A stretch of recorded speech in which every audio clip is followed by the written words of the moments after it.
All right, all good things in math teach you simpler rules and then find ways to combine them all into one problem. And that's kind of what we're looking at with these examples.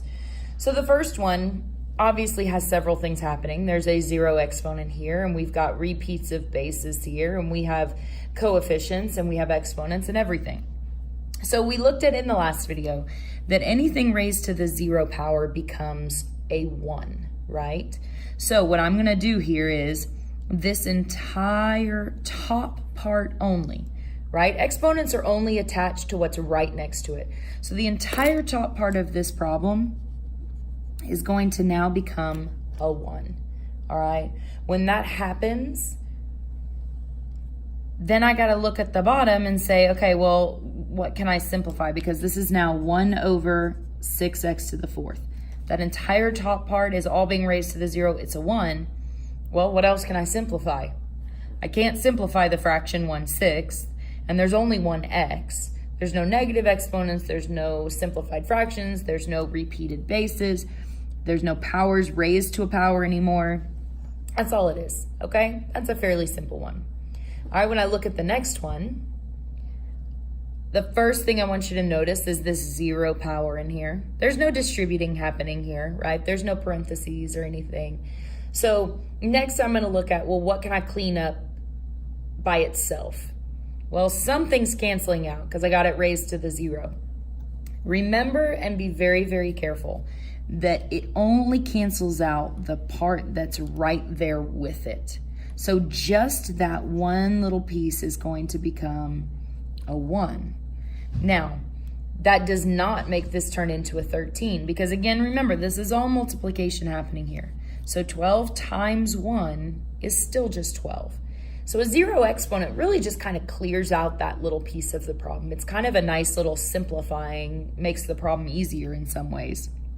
So now I'm gonna say, okay, each piece, 4/12 is a fraction. 4 over 12 simplifies to 1/3. X to the 3rd now doesn't have anything that it can combine with or simplify with, so it's gonna stay x to the 3rd. And y squared doesn't have anything to simplify or combine with, so it's gonna stay right where it is as y squared. All right, no powers to a power, no repeat bases, my fraction is all simplified, no negative exponents. I'm done with this problem. All right, when we were looking at negative exponents, we were looking at a situation where you were subtracting 2 exponents and it made a negative, and then we looked at kind of what that actually meant with the expanded form. Oh, let me find it. And remember we said, okay, so this is really like 4 minus 11 is a -7, but what that actually means is that those 7 x's are in the denominator, okay? Well, so if you have a negative exponent, what that actually means is that this is in the wrong location and needs to move to the denominator. So I'm gonna move x to the 3rd down to the denominator. Once it's in the right location, it's not a negative anymore, okay? Because that's what that is telling you. The 2/5, I can't simplify 2/5, so I'm gonna leave that as 2/5. And really all that negative exponent does is it's an indication that it's gotta be a reciprocal. It's in the wrong part of the fraction, okay? It's gotta switch sides in a way. Now there's nothing else I can simplify, okay? Well, what do you do if it's in the denominator and it's a negative exponent? Well, if this one moved it down into the denominator and now it's already in the denominator, it's just gonna move it up. Now again, it's only affecting what's right next to it, okay? So the 2 and the 5, it's not moving either of those. It's not moving the 5. It's only moving the x up. And then once it gets to the correct location in that fraction, it's not a negative anymore, okay? So when I look at this problem, now I've got multiple things happening. I've got a negative exponent, which needs to switch locations. So the 5, nothing's really happening with the 5, okay? My x to the 5th and x to the 8th, I can actually say, well, I'm gonna subtract those. 5 minus 8 or 8 minus 5 is 3. and I'm gonna have more extras in the denominator, or you could think of it, I think it's confusing, but you could say 5 minus 8 is -3, so it's gonna go into the denominator. But I think it's easier to just say, well, there's 3 left over once we cancel out, and they're gonna be in the bottom because that's where there was more. And now why the -2 has moved into the denominator with it, okay? Again, now I've cleaned everything up I can. I don't have repeat spaces. I don't have powers raised to powers, other powers. I don't have negative exponents, and I don't have any fractions I need to deal with. So a negative exponent really just means it needs to switch locations. This problem, if you notice, it's almost identical to the one we just did. The only difference is when you move that y squared down, there's already a y down there.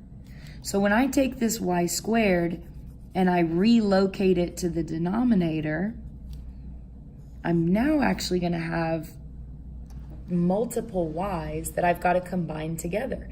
So now I just add them together. Oh, y to the 4th and y squared, that really means I've got y to the 6th. Then my x's, so I've cleaned up that part. My x's are still gonna be x to the 3rd in the denominator. And the 5 is still just hanging out. Nothing's really happening with that 5, okay? Now, when you start getting, this is like almost every rule that you could have in one problem. This entire piece, this entire quotient needs to be squared. And there's 2 ways that you can kind of approach this. You can simplify and then distribute, okay? Because it's the entire problem needs to be squared. So inside the parentheses, I'm allowed to do some work before I distribute. Or if you prefer down here, you could distribute and then simplify, because distributing can be done before you work out the inside. So let's just compare those. All right, first I'm gonna simplify. So I'm gonna just kind of ignore that squared. I'm just gonna rewrite the entire thing is gonna be squared here. 4/3, I can't simplify, so I'm gonna leave that as 4/3. X to the 3rd over x to the -4th. Well, x to the -4th is gonna have to move up, but then it's gonna have to combine with what's already there. So that would become 3 plus 4 is x to the 7th. My y's, there's no crazy negatives there. I'm just subtracting. So 5 minus 2 is 3.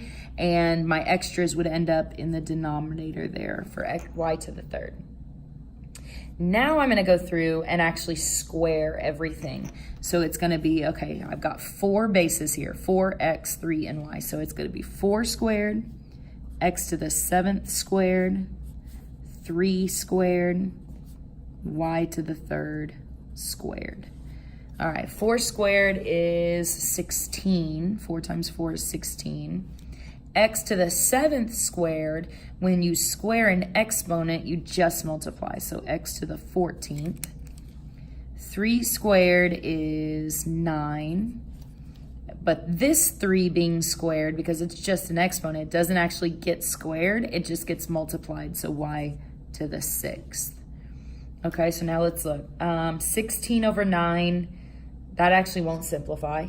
It seems like maybe it should, but it doesn't. They don't have any factors in common. There's no other x's, there's no other y's. I don't have any negative exponents. I don't have any 0 exponents. There's no powers raised to a power anymore. That means I'm done. Let's see what happens if I do it the other direction. I want to distribute first. I'm going to pretend I can't do anything inside these parentheses. I'm just going to distribute. So see, now I've got actually 6 bases that need to be distributed. So 4 squared, x to the 3rd squared, y squared squared, over 3 squared, x to the -4th squared, y to the 5th squared. Every single piece inside this parentheses has now been squared. All right, let's see what happens. 4 squared is still 16. X to the 3rd squared, I multiply those together when it's a power on top of a power, so x to the 6th, and then y to the 4th, over 3 squared is 9, x to the -8th, and I do -4 times 2, and y to the 10th. Okay, I've distributed and cleaned that up. Now let's start simplifying. 16 over 9, again, we said it won't simplify, so 16 over 9. X to the 6th, let's see, well, that negative 8 is going to need to move up and then be combined or added with the 6 that were already up there. So that would make x to the 14th when I add 6 plus 8. So I've cleaned up my x's, and then my y's, when I subtract those, 10 minus 4 is 6, and it was higher in the bottom, so y to the 6th is my denominator. So notice, these totally match, okay? It didn't actually matter what order because the entire thing was being squared. So you can either simplify the inside and then square it, or square everything and then simplify. All right. I would encourage you at this point with this last example to pause and try and work it out. And then when you're ready, hit play and see if you were right. I'm going to distribute first because I can't simplify if they're not all in parentheses. So I'm going to do 6 squared, a to the 5th squared, b to the negative 3rd squared. Kind of being lazy showing my work here, but I'm going to go 36, a to the 10th, b to the negative 6th. Then in the denominator, I'm just going to leave that the same for a minute. Negative 12, a squared, b to the 4th, c to the negative 4th. All right, let's start simplifying piece by piece. 36 over negative 12. I don't move the negative 12. It's not a negative exponent. So that would make negative 3 over 1. Okay. My a's, neither of them are moving, so I'm just subtracting them. 10 minus 2 is 8, so a to the 8th. My b's, let's see, that one is going to move down because it's a negative 6. And so 4 plus 6, when I add those together, I get b to the 10th. And then c to the negative 4th, it's kind of a lone wolf out here, but it is a negative exponent, which means it's going to have to switch locations and actually move up top. All right, no powers to a power, no repeats of bases. My fraction is simplified, no negative exponents. I am done with this problem. All right, good luck, guys.